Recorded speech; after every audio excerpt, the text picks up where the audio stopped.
cult, there's no possible way this cult could still be lingering, right?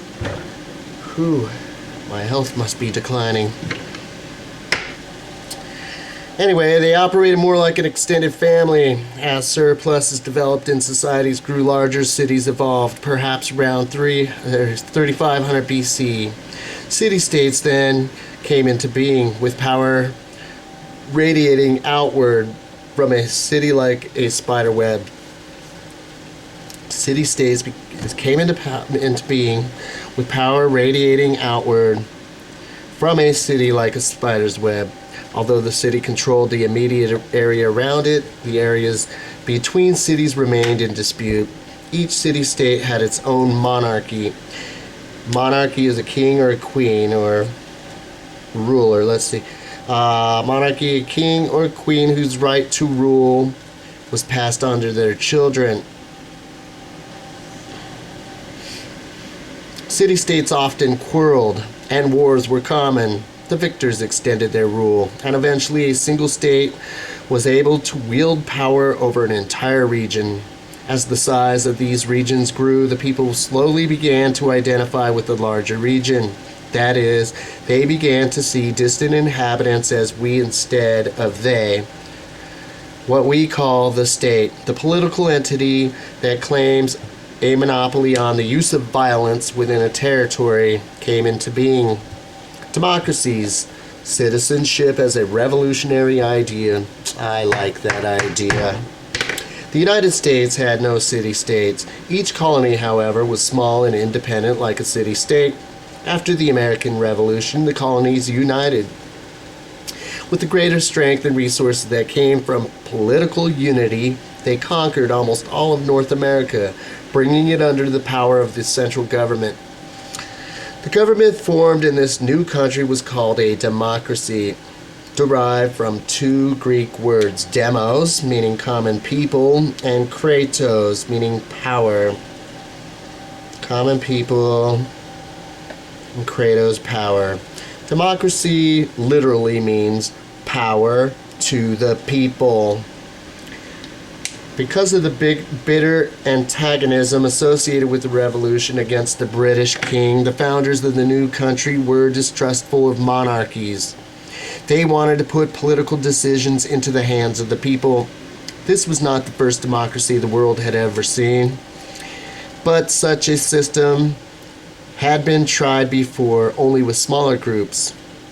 Athens, a city-state of Greece, practiced democracy 2,000 years ago, each free male above a certain age having the right to be heard and to vote.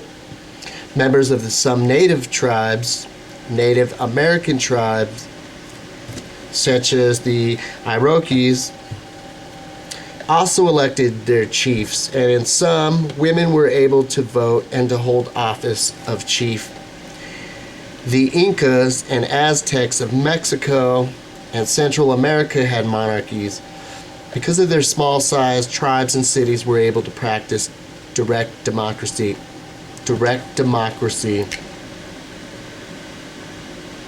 Because they were small in size, it permitted to them to have direct democracy. That is, they were small enough for the eligible voters to meet together, express their opinions, and then vote publicly, much like a town hall meeting today. As popular, town hall meeting. Okay, as populous and spread out as the United States was, however, direct democracy was impossible. The representative democracy was invented. Certain citizens, at first only white male landowners, voted for men to represent them in Washington. Later, the vote was extended to non-owners of property, to African American men, then to women, and to others.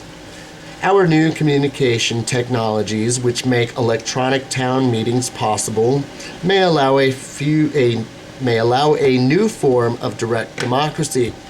This issue is explored in the mass media and social life box on the next page. Today we take the concept of citizenship for granted. What is not evident to us is that the idea had to be conceived in the first place. There is nothing natural about citizenship.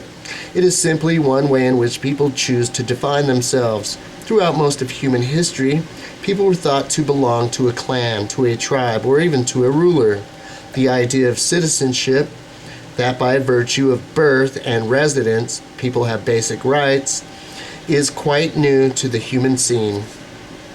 The concept of representative democracy based on citizenship, perhaps the greatest gift of the United States given to the world, was revolutionary.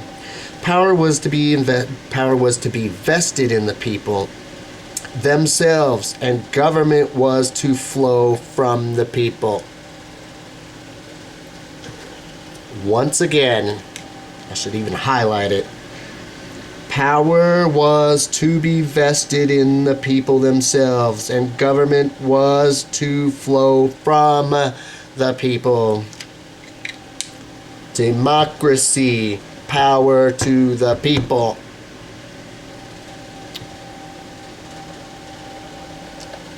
That this concept was revolutionary is generally forgotten, but its implementations mean the reversal of traditional ideas. It made the government responsive to the people's will, not the people responsive to the government's will. Yeah, let's just highlight that one too. It made the government responsive to the people's will, not the people responsive to the government's will. Yeah, right. Anyway, to keep the government responsive to the needs of its citizens, people had not only the right, but also the obligation to express dissent. I should highlight all of that. To keep the government responsive to the needs of its citizens, people had not only the right, but also the obligation to express dissent, to complain, to disagree, to say they want change. If things get out of hand, they want things to get back to the way they are supposed to be. They want change. In a widely quoted statement, Thomas Jefferson, of course, we go to the founding father, one of Thomas Jefferson, and one day I'm going to break out my Jeffersonian. That's all of Thomas Jefferson's words. Probably not all, but a lot of what Thomas Jefferson's ideas were about, and where they came up with a democracy for the United States of America to begin with. Thomas Jefferson observed that a little rebellion now and then is a good thing. It is a medicine necessary for the sound health of government. God forbid that we should ever be 20 years without such rebellion. The tree of liberty must be refreshed from time to time with the blood of patriots and tyrants.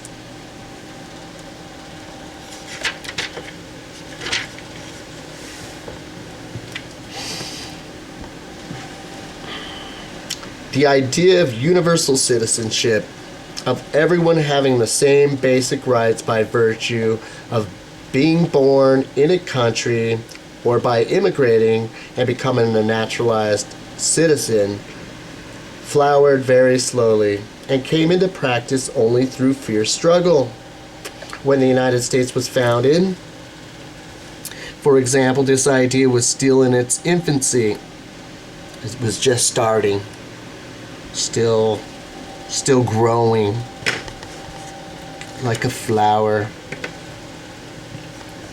Today it seems inconceivable to Americans that anyone's gender or race, ethnicity should deny that person the right to vote, hold office, make a contract, testify in court, or own property.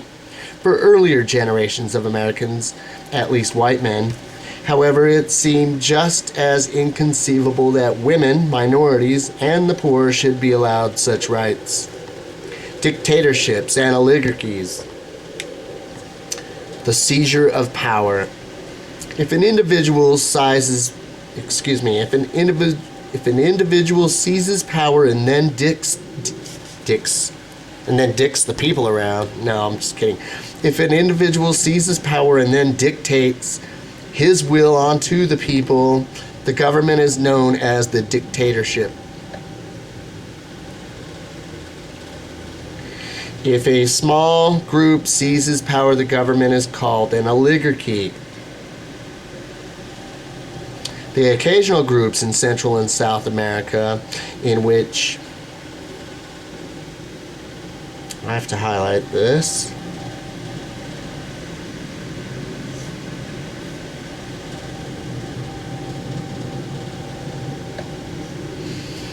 The occasional groups in Central and South America in which military leaders seize control of a country are examples of oligarchies.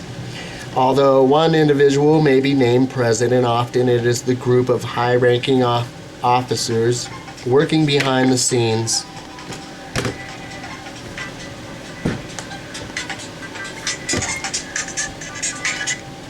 Hey, sweetheart. Hi.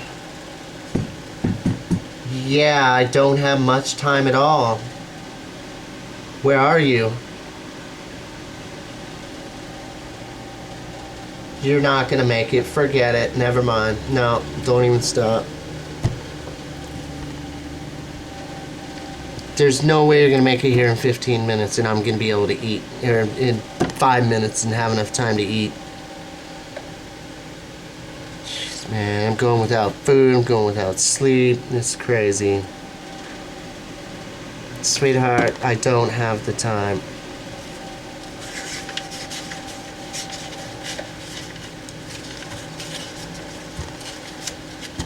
Yeah, I could snack something. It's okay. Okay, sweetheart. I'll see you when you get here. Or not. I can't do it now. I don't know why you just didn't do this tomorrow when there's more time. Oh, I see.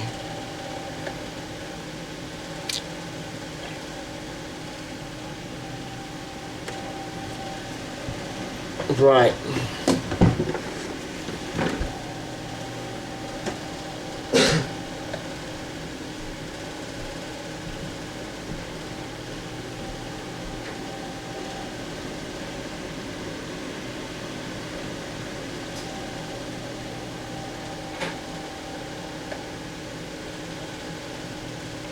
Okay, sweetheart. I'll see you when you get your market school. Sweetheart, there's no way, there's no time. 15 minutes. I can make you prepare, stop, get food, get here, and then we eat in 15 minutes. Come on. Sweetheart, you're not gonna be here in 10 minutes. You're not. It takes a half an hour. I leave here. I leave here at 5:30 and get to at 6.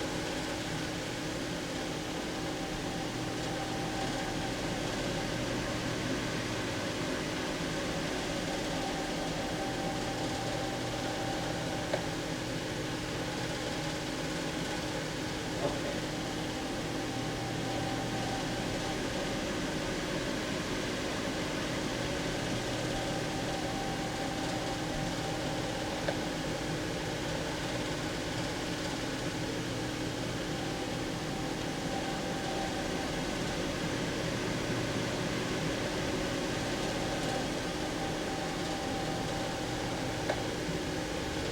Okay, so I'm gonna be right here. I'm driving.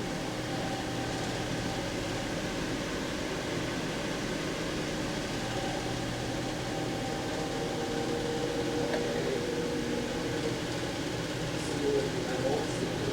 I'll be gone. See you anytime today. Can you just stand up and do something, sweetheart? Can you just run or something?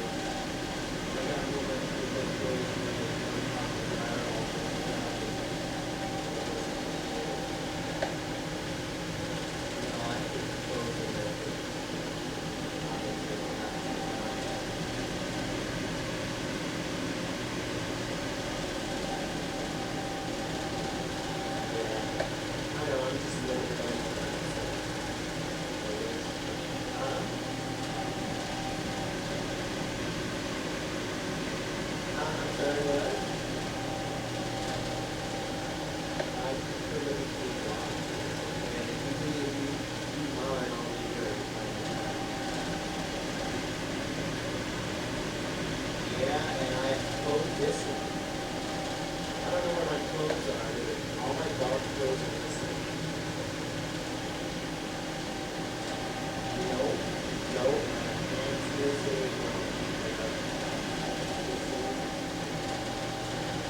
Clothes over here. Black pants.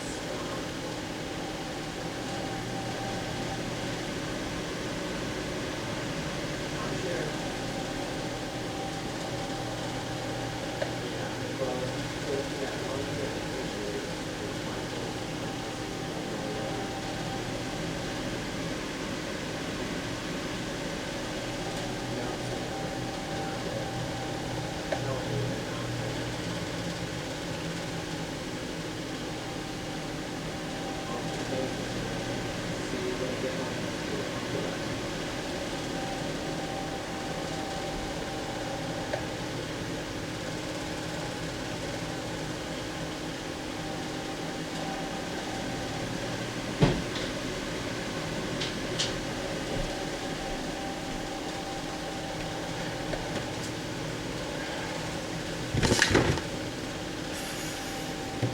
More minutes. Okay. Still rolling? Okay, where am I? Oh, yes. If the designated president becomes uncooperative, they remove him from office and appoint another. Monarchies, dictatorships, and oligarchies vary in the amount of control they exert over their citizens. Totalitarianism is almost total control of people by the government.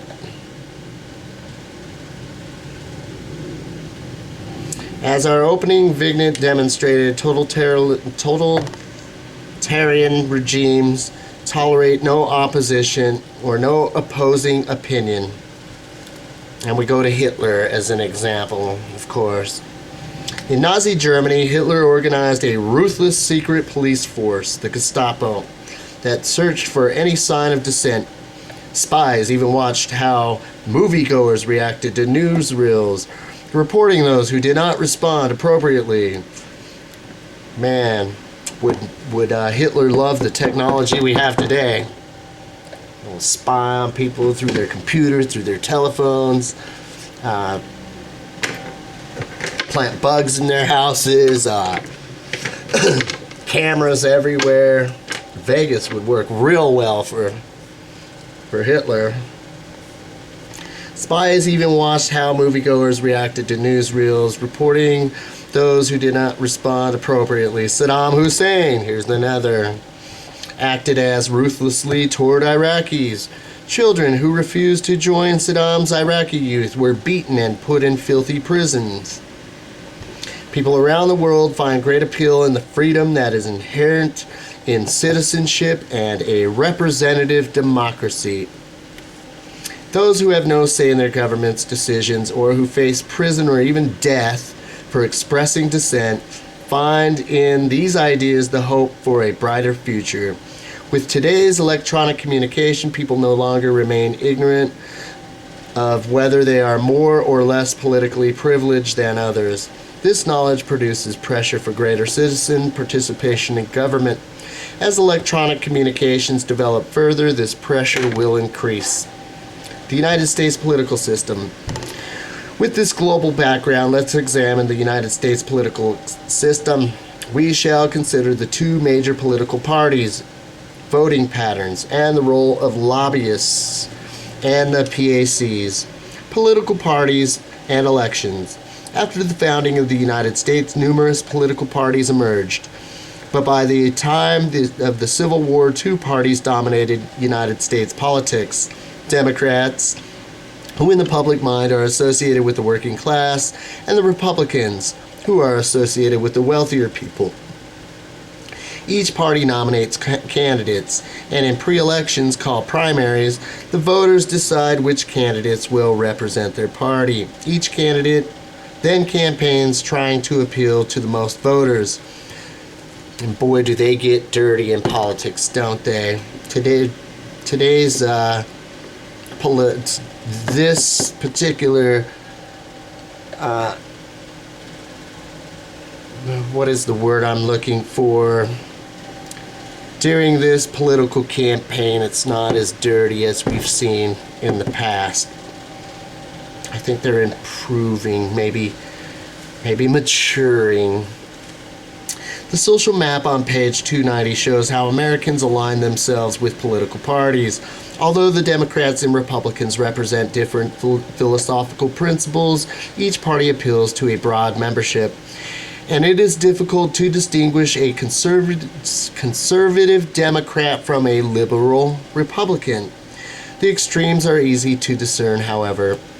Deeply committed Democrats support legislation that transfers income from the richer to the poor, or that controls wages, working conditions, and competition. Deeply committed Republicans, in contrast, oppose such legislation. Those who are elected to Congress may cross party lines. That is, some Democrats vote for legislation proposed by Republicans and vice versa. This happens because official holders support their party's philosophy, but not necessarily its specific proposals. Thus, when it comes to a particular bill, such as raising the minimum wage, some conservative Democrats may view the measure as unfair to small employers and vote with the Republicans against the bill. At the same time, liberal Republicans, feeling that the proposal is just, or sensing a dominant sentiment in voters back home, may side with its Democratic backers.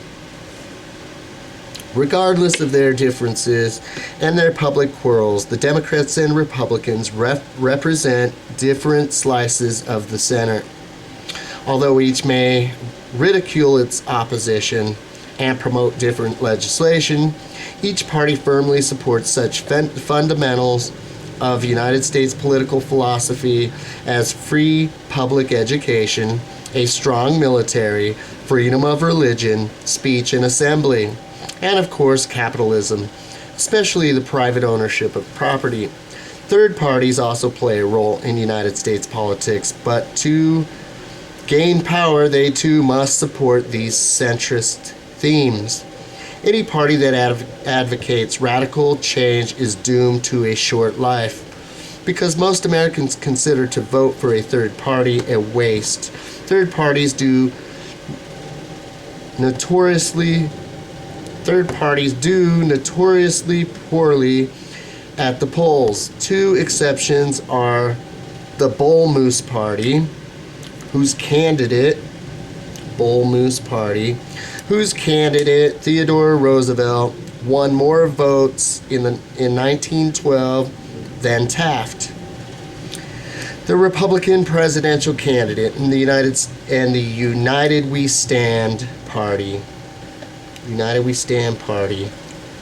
or the Now Reform Party, founded by billionaire Ross Perot. Now, people, I just want you, people, which won 19% of the vote in 1992. Amidst bickering, the Reform Party rapidly declined, winning only 8% in 1996 and less than 1% in 2000. Voting patterns. Year after year, Americans show consistent voting patterns. From table 11.1, you can see that the percentage of people who vote increases with age. This table also shows how significant race ethnicity is. Non-Hispanic whites are more likely to vote than are African Americans, while Latinos are less likely to vote. The significance of race ethnicity is so great that Latinos are only half as likely to vote as are non-Hispanic whites. Table 11.1 also shows that voting increases with education. College graduates are twice as likely to vote as are those who don't complete high school. Employment and income are also significant. People who make over $50,000 a year are twice as likely to vote as those who make less than $10,000 a year. Finally, note that women are slightly more likely than men to vote. Okay, I'm going to note that. More women are likely to vote than men. Social integration. How can we explain the voting pattern shown in Table 11.1? Look at the extremes. Those who are most likely to vote are whites, and they're older, more educated, affluent, and employed. Those who are less likely to vote are Latinos, who are poor, younger, less educated, and unemployed, or underemployed, unemployed, or underemployed. For these extremes, we can draw this principle. The more that people feel they have a stake in the political system, the more likely they are to vote. They have more to protect, and they feel that voting can make a difference. In effect, people who have been rewarded more by the political and economic system feel more socially integrated. They vote because they perceive that elections directly affect their own lives and that the type of society in which they and their children live. It's just about time to go. Alienation and apathy. In contrast, those who gain less from the system in terms of education, income, and jobs are more likely to feel alienated from politics. Viewing themselves as outsiders, many feel hostile toward the government. Some feel betrayed, believing that politicians have sold out to special interest groups. They are convinced that all politicians are liars. Minorities who feel that United States political system is a white system are less likely to vote. From Table 11.1, we see that many highly educated people with good incomes also stray away from the polls, or they stay away from the polls. Many people do not vote because of voter apathy or indifference. Their view is that next year will bring more of the same regardless of who is president. A common attitude of those who are apathetic is, what difference will my one vote make when there are millions of voters? Many see little difference between the two major political parties. Alienation and apathy are also called, or they're so common that half of the nation's eligible voters do not vote for president, and even more fail to vote for candidates for Congress.